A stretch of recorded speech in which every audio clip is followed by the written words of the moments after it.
Hello, everybody. I was actually just at the bank. Very interesting experience. I was there, and this old lady in front of me, she's like, "Oh, I'm just here to check my balance." So I pushed her over. Her balance is not good. No, actually, her grandson came to pick her up. A Spanish kid, nice guy, except he keeps having his star colon stolen. Do you know what his name is? Carlos.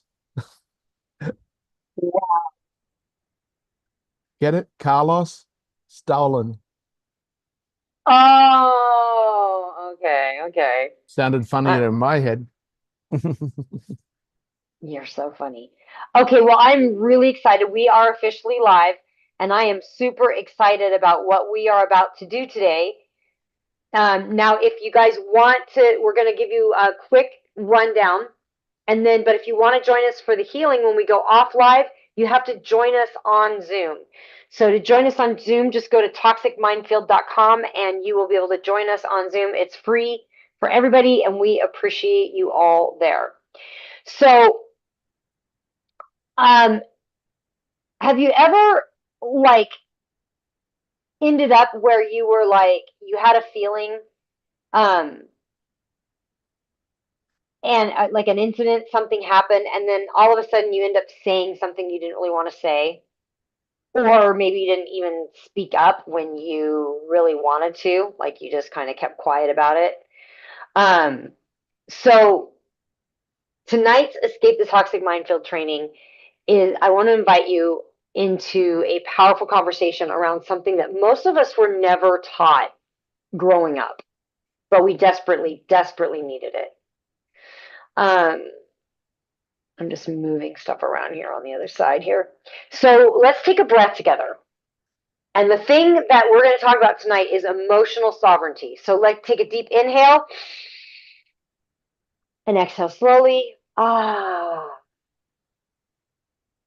okay, let's begin. So, what is emotional sovereignty? I'm so glad you asked me. It's the ability to fully own and manage your emotional experience without letting it control you and without projecting it onto someone else. It's the moment when you can say, "Yes, I feel this, but I am not this." So it's choosing to respond rather than react. It's feeling your emotions without completely falling apart. And let me tell you, when you unlock this, you stop handing over your own personal peace to people, problems, or the past, and you reclaim your internal authority. So there's three ways that we give our power away. So let's look at the three common traps that we fall into when we're not emotionally sovereign. So the first one is projection. And this is when we feel something uncomfortable like sadness or shame, and then we throw it at someone else. You made me feel this way. But the truth is, no one can make you feel anything. They can trigger something, but what gets triggered was already inside you. So no one can make you feel anything. You feel the feeling, and then it's your choice on how you respond or react. And often when those things happen, we end up reacting, and that's when we say the thing that we wish wouldn't have, we had not said, right? And then we feel bad about it, and then we go through a guilt loop, and then it's all these other things that happen, right? So then the second one is suppression. Now this is the classic, I'm fine, I'm fine. We stuff it down, we pretend we're okay, and we soldier on. And then we wonder why we explode later or completely shut down. So that's the second way that we give away our own emotional sovereignty, give away our emotional power to somebody else and let them have control of our emotional state. So the third one is identity attachment. So we'll say things like, "Oh, I'm just an anxious person," or "I'm always angry." You're creating an identity out of your emotion, but there's no emotion that is your identity. They're just messengers. And when you ignore the message, then you stay in the pattern.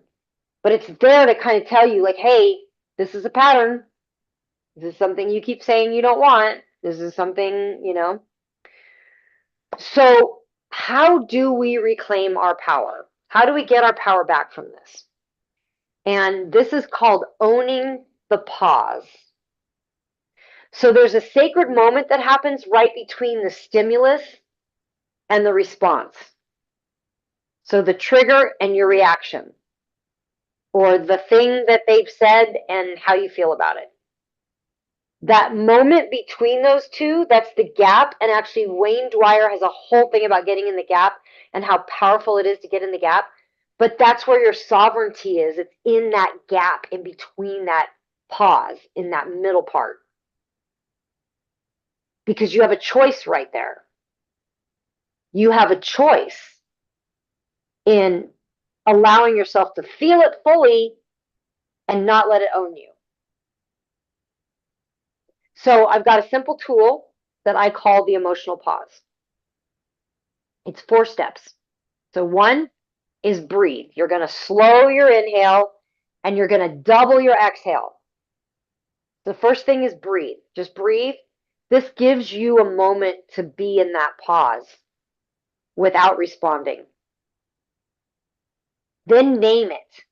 This is anger. This is grief. This is shame. This is fear. Name the thing. Name the feeling. Name it. This is, right? Not I am angry. This is anger. Not I'm sad. This is sadness. So you're kind of separating the emotion from yourself a little bit. Then the third step is ask, what is this emotion trying to tell me? What is this emotion trying to tell me? And then 4 is decide. Do I need to speak, act, or simply allow it? So the 4 steps are breathe, name it, ask, and decide. So this isn't about spiritually bypassing or sugarcoating your pain. It's about saying, I feel this and I get to choose what I do with it. Because you don't owe everyone a reaction. You owe yourself peace. And there are people out there that rely on you losing it. There are people that know where your triggers are, they know where your button is, and they rely on you being triggered. Because then, once you get triggered to the disrespect, then you're the one that reacted horribly, and then they can shift the blame of their horrible person to you. Right? Part 4, this is the 3 pillars of emotional sovereignty. So now I want to give you the 3 pillars that build emotional sovereignty for yourself. So 1 is awareness, your mind. So start noticing your default patterns. Do you shut down? Do you explode? Do you people please? So try journaling this. When I feel hijacked by emotion, when do I feel hijacked by emotion? So journal that. When do I feel hijacked by emotion? And what stories am I telling myself when I feel triggered? Because sometimes you feel triggered, but you're really being triggered on a past situation that is a story around it that might not be true.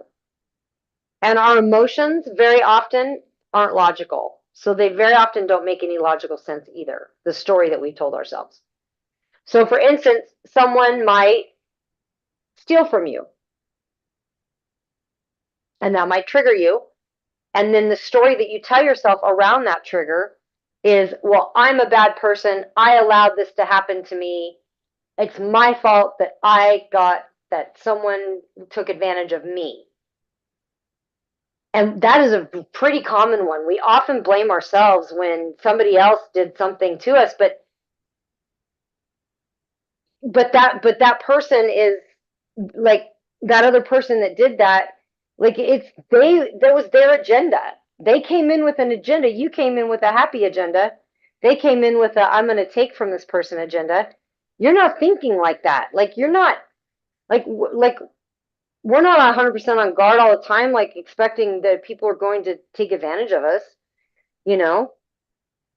So, or at least I would hate to live like that. That would be kind of a horrible place to live in, right? But what are the stories that you're telling yourself when you feel triggered, right? Do you say I'm angry? I am anger. Do you say those things? So number 2 is regulation, and that's your body. So the first part was mind. This is body. I think you know where we're going here.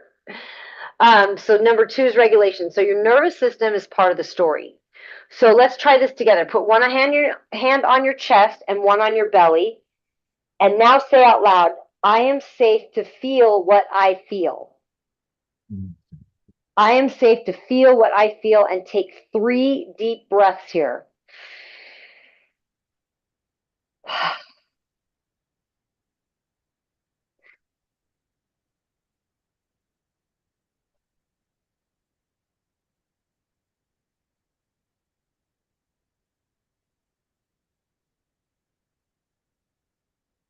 Ah, it feels better.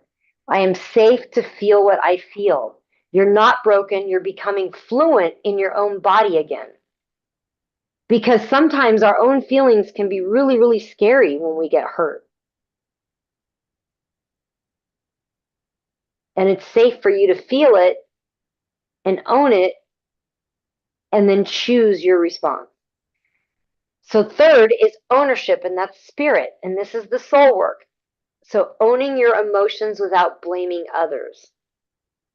Seeing others as a sacred teacher and not curses. So say this with me. You can say, I feel, insert the emotion, and I choose to insert conscious action. So if you know your trigger is,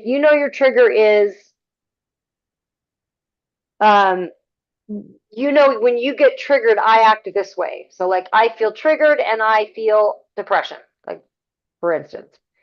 So I feel depression, and then look at what your normal pattern is. Like maybe you shut down, maybe you hide. So try to choose the opposite. So I feel depression and I choose to dance, do something that makes me happy, do the opposite of what I normally do in that moment. And then I've got another example. I feel anger and I choose to set a boundary with love. So this is sovereignty. This is feeling and then choosing. It's not suppressing and not exploding, it's transmuting that. So you're not suppressing, you're not exploding. This is a pendulum. Suppression's over here, exploding's over here. We want to be right in the middle, transmuting, feeling and choosing. You're still going to feel the emotions, still going to come. So now I have a simple script for you to use next time you feel emotionally triggered. Okay? And you're going to let this be an emotional anchor for yourself. So right now I feel blank. I'm not asking anyone to fix it. I'm choosing to be with it and learn from it. So right now I feel blank. I'm not asking anyone to fix it. I'm choosing to be with it and learn from it. That's the script you can use. And this can be your emotional anchor. All right, let's land this plane together. So this week, I invite you to catch just one moment where you usually react and instead just pause. Reclaim that breath, reclaim that choice, reclaim you. Because listen, you were never meant to outsource your emotional experience to the people or situations around you. You are meant to rule from within, and this is the path of emotional sovereignty, and this is how you master yourself. So thank you guys all so much for being here. Thanks for showing up, and thanks for choosing this work, and let's keep walking together.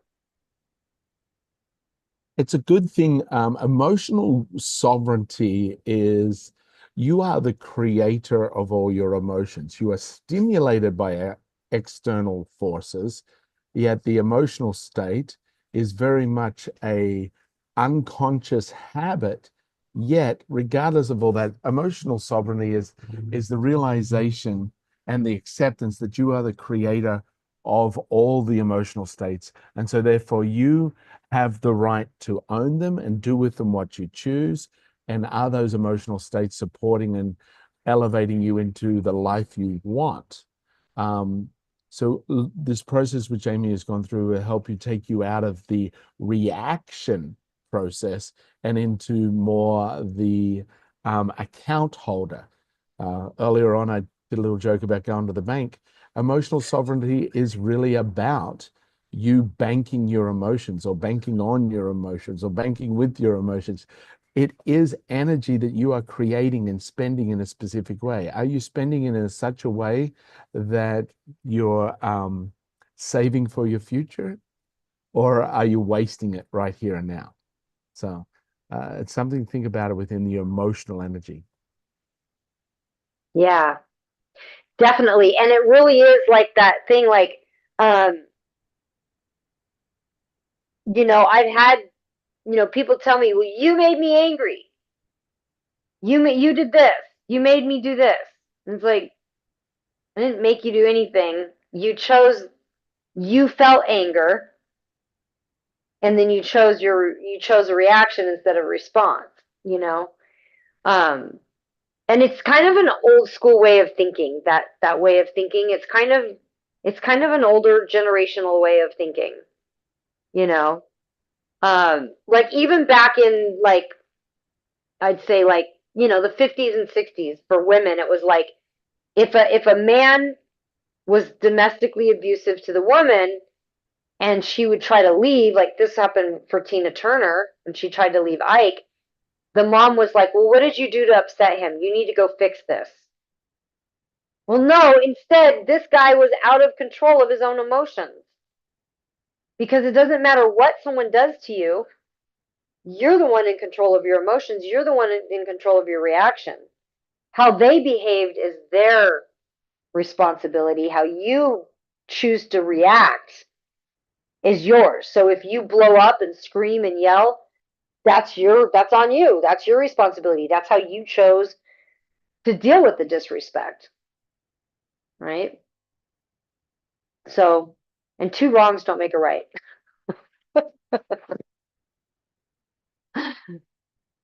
Well, thanks everybody. And we look forward to doing some more things with you and more insights that we're learning and that we can share that can help you move from where you're at closer to where you want to be in a shorter time frame.